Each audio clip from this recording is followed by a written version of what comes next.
Which actor seemed miscast in a role but ended up killing it? I mean, I don't think anyone was expecting Heath Ledger's Joker to be so incredible. Bryan Cranston as Walter White.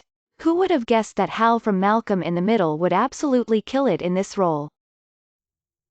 Can't believe no one has mentioned Hugh Laurie as House. For people who never watched BBC maybe, but Laurie was the lovable British goofball. The upper-class twit. A comedian. House is a brooding depressed American Sherlock Holmes. Absolutely kills it. Can't imagine anyone else for the role now. But good lord. Could you imagine someone like Patton Oswalt being cast to play an ultra-serious British version of Sherlock Holmes? That's basically what they did there. John Lithgow as a serial killer in Dexter. I grew up watching him play a goofball alien in Third Rock from the Sun. I was massively disappointed when I heard he was playing a serial killer in the new season of Dexter. I thought it would be ruined. His first scene, no dialogue, just him stalking a family at the beach while sipping a tea somehow chilled me to the bone. Man's an amazing actor. Bruce Willis in Die Hard. Before that he was a normal rom-com guy cast in an action film when most action leads were absolutely shredded. So much so that the trailers had audiences laughing and they actually removed him from the poster. Needless to say, the rest is history. Edit, The Movies That Made Us series on Netflix is great and has an episode on Die Hard if anyone is interested. Edward Norton, American History X. I could never feel intimidated by Norton. Or so I thought. I was terrified of his character. That guy from Not Another Teen Movie is gonna be Captain America? He already sucked as the Human Torch. Heh heh, whoops. My bad, Chris Evans. Gene Roddenberry hated Patrick Stewart as Jean-Luc Picard, to the extent he had him wearing a wig during casting. The runner-up for the role told Stewart that he killed the audition, but to lose the wig. Eventually Roddenberry came around, and I personally think Stewart's Picard was the most amazing captain to ever appear in the franchise. Joaquin Phoenix playing Johnny Cash in Walk the Line. I am a huge Cash fan and was very disappointed. He absolutely killed it though. I was so wrong. Danny DeVito seems miscast to me in almost everything but Big Fish, but he kills it at everything he does. Michael Keaton in Batman. People lost it when he was cast. Rob Lowe in Parks and Recreation. Based on some of his other work, it didn't seem like the role of an enthusiastic health nut fit him, but he killed it. Probably Robert Pattinson in every serious movie after Twilight. He's a genuinely great actor and I'm hoping that the Batman will pull people away from that one movie he was in.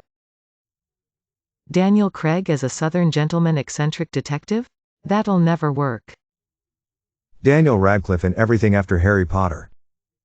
I'll always refer to the pushback that Dark Knight got when it was first revealed they cast that blonde dude from A Knight's Tale, and that 10 Things.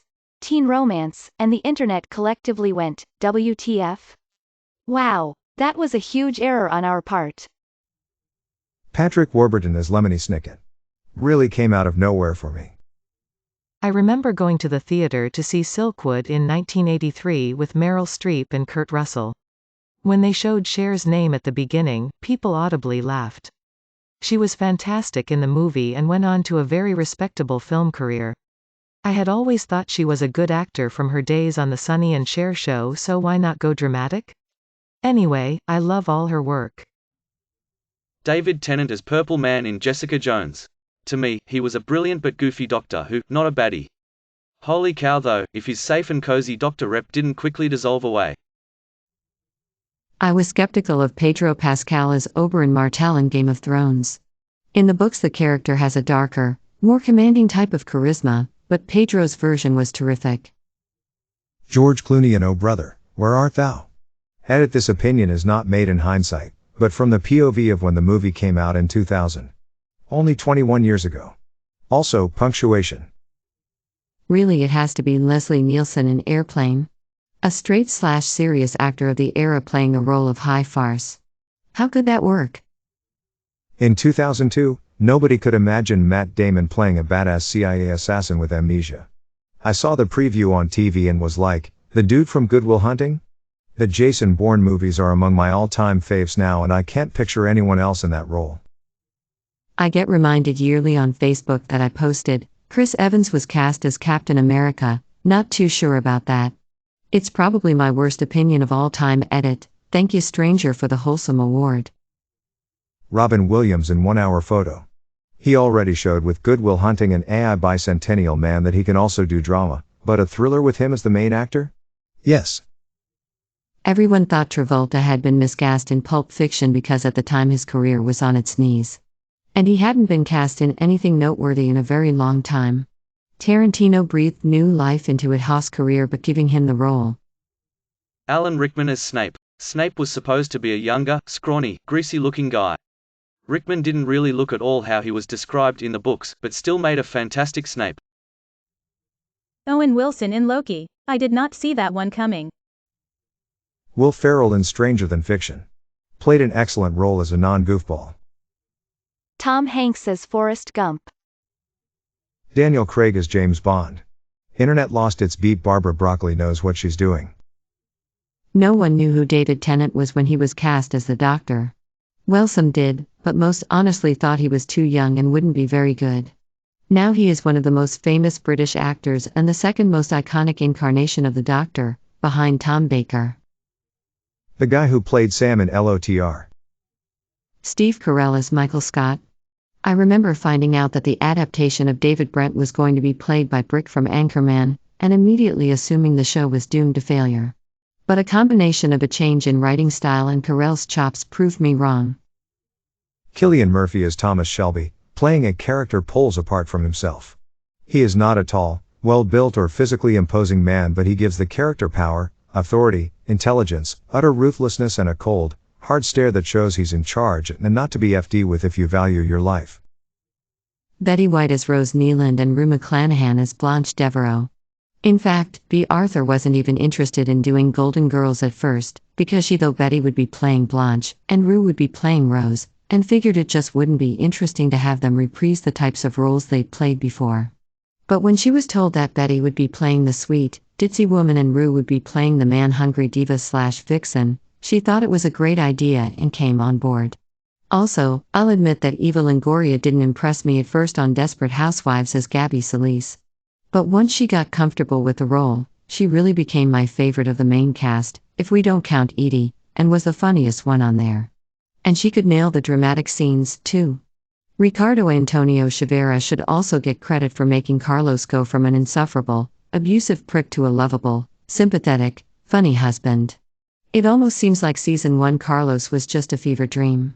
Plus, he and Eva had perfect chemistry once the writing for them started to improve. Cate Blanchett as Bob Dylan in I'm Not There. She was the most believable Dylan in that movie by far. Charlize Theron in Monster. King Kong, in the Godzilla movie. Katie Sackhoff as Starbuck in the Battlestar Galactica remake. When I read that Starbuck and a couple other characters would be female, I was scornfully skeptical, but she totally nailed the part. Daniel Craig in Knives Out. It was supposed to just be goofy, but he did a great job. Renee Zellweger in Chicago. I have to say it. Keanu Reeves is Constantine. He doesn't look like Constantine from the comics, but he did incredible job. Both Steve Martin and Rick Moranis in My Blue Heaven. I'm an old man and watched Harry Potter with kids. While campy, Alan Rickman nailed the Snape character. Gene Wilder as the Waco Kid. Hugh Jackman as Wolverine. Benedict as Doctor Strange seemed like terrible casting to me. Then I saw The Imitation Game and said that guy can play any role he wants to. Jason Bateman in Ozark. Bill Burr in The Mandalorian. I love Bill Burr, but when I first saw him on the screen I thought he was out of place. But man, he was great in that role. Rob Lowe as Nick Andros in the 1994 TV version of The Stand. I remember the night it came on, and I was like, no way, but Lowe killed it. I mean, he aced that role. Jack Black as Carl Denham in King Kong. Like, sorry, what? But he's a surprisingly good character. Dave Bautista as Drax. May your day be filled with joy and happiness. And please remember to subscribe to Upvote for the best quality content every day.